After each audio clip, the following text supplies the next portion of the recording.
Kalingap na din po yan, yung respeto na lang po natin, hayaan na lang po natin sila. Move forward na po tayo para matahimik na sila sa kalingap. Okay. Noted, Kalingap Edu. Shout out po kay Kalingap Edu.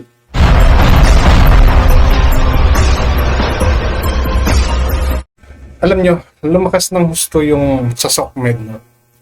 Nung, I think, nagkaroon ng pandemic. So, walang masyadong nagagawa yung mga tao. Hindi pwedeng lumabas eh. So, stay home. Kaya doon talaga, dito sa Pilipinas, nag-boom talaga ang social media. And lahat ng tao, mostly, no, nagkaroon ng channel. And isa po ako doon. Isa po ako sa produkto ng lockdown, magkaroon ng COVID. 2020 ako nagkaroon ng channel. Why am I saying this? Kasi lahat po tayo, we are entitled to have our own channel pag gusto natin.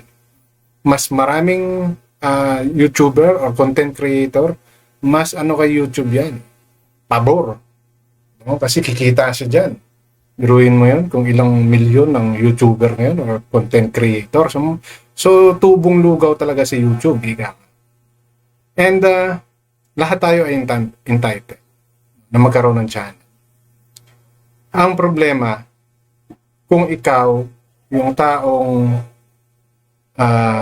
ayaw sa social media na yung sinasabi, no, na dati kang part ng social media at umaayaw ko ngayon, magkakaroon ka ng channel, di ba medyo conflict yun?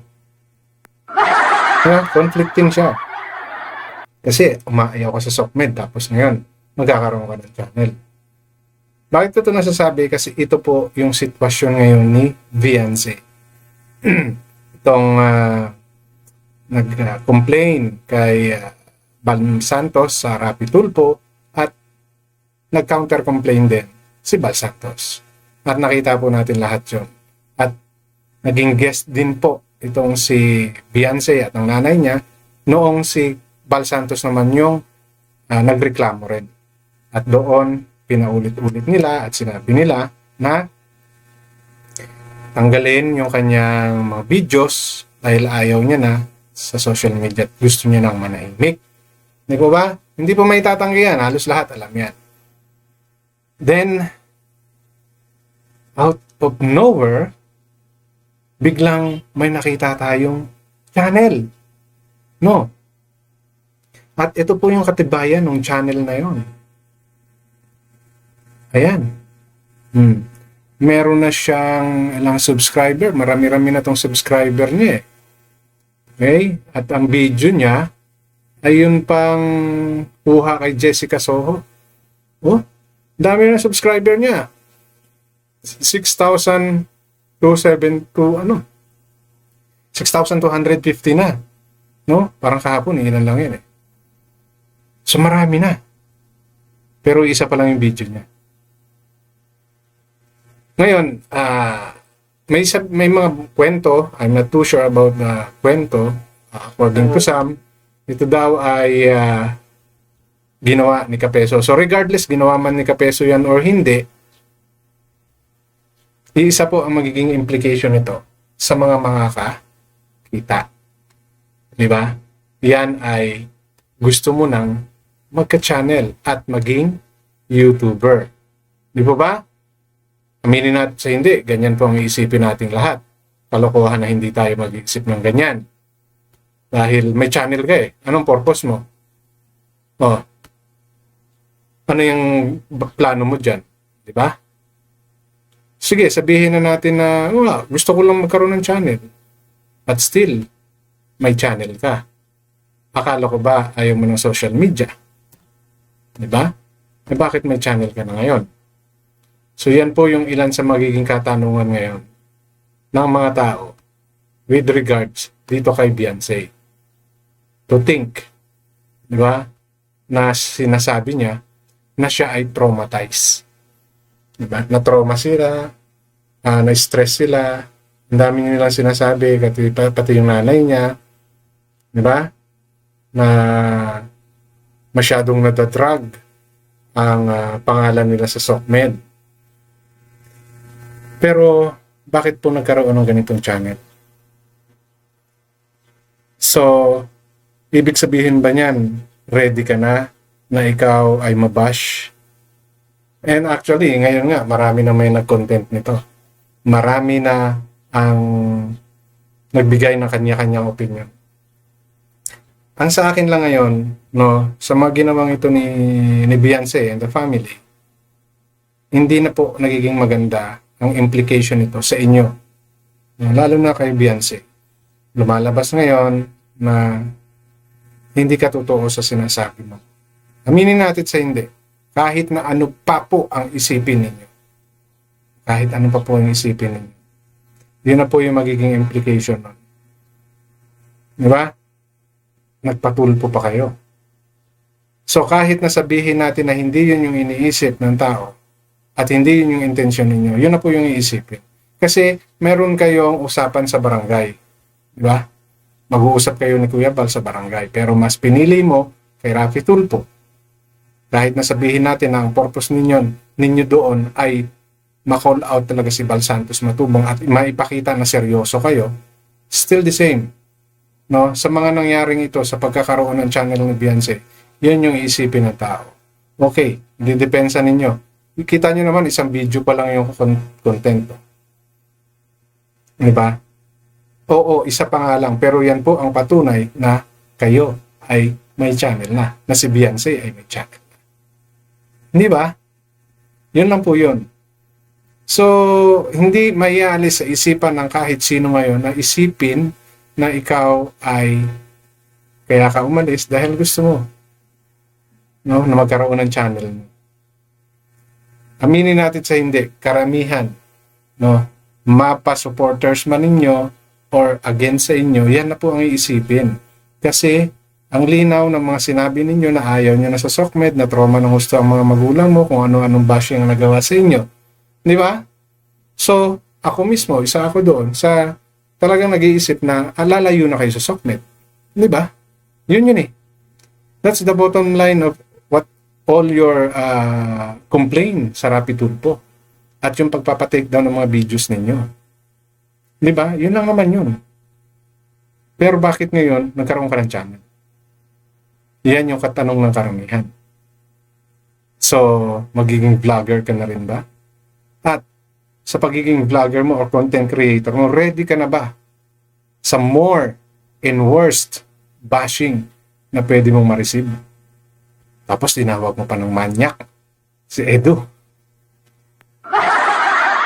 Diba? Tinawag mo pa ng manyak si Edu. Pero, ano yung mga naging sagot ni Edu? Ito po, pakinggan natin.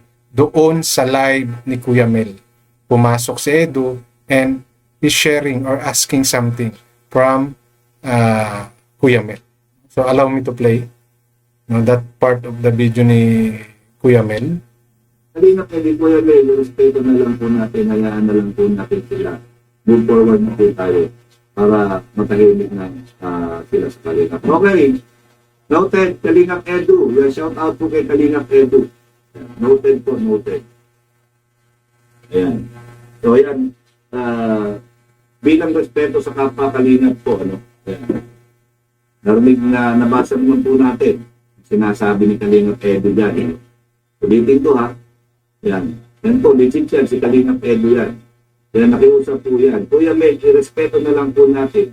Hayaan na lang po natin sila, move forward na po tayo para matahimik na sila at ang Kalingap po. So, ayan. No? Despite na ganon sa national TV, tinawag si Edu na manyak ni Beyonce. Yan pa po yung naging sagot ni Kalingap Edu. So, sa sagot niya po yan, patunay lang po yan na siya ay walang balak, no? Gumawa ng kung anumang legal actions against kay Beyonce. Para sa akin kasi kung pinapatahimik niya nga si Kuya Mel, live ni Kuya Mel yan ngayon lang, few hours ago. Kung si Kuya Mel nga pinapatahimik niya at ayaw niya ng pag-usapan pa, no? Nire-request niya, no, na mag-move forward na lang doon sa mga issue na yun, especially yung pagtawag sa kanyang manyak. So, wala siyang planong gumawa ng any legal actions against kay Beyonce. Yun kasi, baka serious na accusation yun para sabihan mo yung isang tao ng manyak. Diba? Iba po ang implication nun. No? Lalo't hindi ganun ang ugali. Sige, sabihin na po natin na may ganun na akusasyon. Kaya bang panindigan yun? Kaya mo bang panindigan yun, Beyonce? Ano yung pruweba mo para masabi mo na manyak nga si Edu? And how many episodes and ilang beses kayong nagkasama sa bawat episodes na yan? No? Para masabi mo siyang ilang beses ka ba niyang ginawa? O nakahalayan kung meron ba? Oo, karapatan mo yan bilang babae na magreklamo. Karapatan mo yan na magreklamo ka dahil girlfriend, boyfriend pa lang naman kayo eh. Kung yung mag-asawa nga, pwedeng i-complain yung asawa eh, kapag ayaw ng babae. Di ba? Pero may pruweba ka ba? Yun yung malaking doon, question. Kaya mo bang patunayan? Oras na magharap-harap. Ano yung pinaka-solid evidence mo? Di ba? So despite of that allegation, eto, hindi lang dito ata sa channel ni Kuya Edu, Kuya Mel ito pumunta si Edu, na may iba pa siyang mga pinuntahan na live ng mga kalingap, katulad nilang kalingap members, no? Na yan ang pinapakiusap niya. Mag-move forward na lang para sa katahimikan ng nila Batalero at ng kalingap community. Kaya lang, paano matatahimik? Ganyang may lumabas na namang issue na merong channel, no? Si Beyonce. Diba? So, imbis na makakakuha siya ng suporta, no? Kahit doon sa mga hindi niya supporters, no? Hindi sa galing sa Team Guapa, ngayon maku-question na siya. Gusto mo pala ng katahimikan, bakit ngayon may channel ka? And obviously, yung channel na yan is kanya dahil may upload na galing Jessica eh. And nakita naman natin yung mga picture na naglabasan before. Di ba? May picture sila ni Jessica Soho. So, hindi nila pwedeng i-deny yan na hindi kay Beyonce yan. Ano yan? Ibang channel, tapos nakakuha sila ng video or footage from Jessica Soho. Di ba? So, mahirap po ngayong itanggi yan. And, mas maigi pa, no, na aminin nyo na lang na talagang nag-create kayo ng channel. No, kaysa sa itanggi nyo na naman siya. No? Tulad ng sinasabi ko, wala pong problema, no, na gumawa ng channel kahit sino. Diba? Rights ninyo yan. Rights ninyo na magkaroon ng sarili ninyong channel. Kaya lang, ano ba yung mga naunang nangyari before, no, the creation of this channel? Marami kayong mga sinasabi na ayaw nyo na, gusto nyo ng katahimikan. Bakit ngayon? Parang gusto nyo, parang ready na kayo, no, sa mga bashing at pang-insulto. Actually, yung sa live na yan ni Kuya Mel, I think yun yung pinag-uusapan din. Part of it, yung pagkakaroon ng channel. I'm not too sure na. Pero kasi ngayon, talagang sa buong community ng Kalingap, yan yung topic. Yung pagkakaroon ng channel ni Beyonce. No? Hindi po kina-question dito yung ano ha, yung bakit siya nag-create. Ang kino-question dito, akala ba namin ayaw mo na sa SOCMED? Gusto mo ng tahimik? Di ba? Pwede niyo sabihin na bakit? Porke gumawa kami ng channel. Ano bang ibig niyo sabihin doon? No? Gusto namin ng gulo? Gusto namin mag-vlog, personal vlog. Yes. Oo. Pwedeng i-consider yan. Kaya lang kasi, magpapabalik-balik yung question, no? Akala ba namin gusto nyo ng tahimik? Hindi kayo matatahimik yan dahil nasa social media kayo. Kahit na personal content or any content, no? na hindi na part ng Kalingap, may masasabi pa rin sa mga content ninyo yan. Makakarinig pa rin kayo ng mga negative and of course, good comments. No? Good comments, not a problem. Kasi good yun eh. Favor sa inyo yun. Paano yung mga bad comment? Paano kung ibalik na naman itong mga previous na mga naging issue ninyo? Di ba? Yun yung problema. No? Kung hindi kayo naka-ready doon. Pero for sure naman, di ba, naka-ready kayo doon. Dahil hindi kayo mga ngahas na gumawa niya kung hindi kayo ready. So, make sure na yung pag-convince niyo sa sarili niyo, lalo na sa Beyonce, no, ay 100% sure kayo. No, na you are ready. No? Kasi sigurado yan, pati personal attack, mararanasan ninyo yan. Promise. Because of all of these issues na nangyari. Ang pinaka-worst kasi dito, yun nga, yung pagkakasabi ni Beyonce ng manyak si Kalingap Ed. But despite that, kita nyo naman yung naging sagot ni Kalingap Ed. Move on. Hayaan na, manahimik sila. At mananahimik din yung Kalingap. No? Pero I don't think na mananahimik yan. Kung itutuloy talaga nila yung channel na yan, magkakaroon uli ng content. No, magkakaroon pa uli ng mga bagong content yung mga makikisawsaw sa issue na to. Okay? So, kay Beyonce, if you're really ready to have your channel, please ready yourself for the worst bashing na pwede mong ma-receive. No? Dahil ngayon, si Edu lumalabas ngayon na hindi kanya gagawa ng any legal action because of your accusation. Of course, kinibit-balikat niya na lang yun. Na nalungkot siya pero mas pinili niya na magpatulan dahil dyan sa mga sinabi niya, sa mga live, no, na pinapasok niya.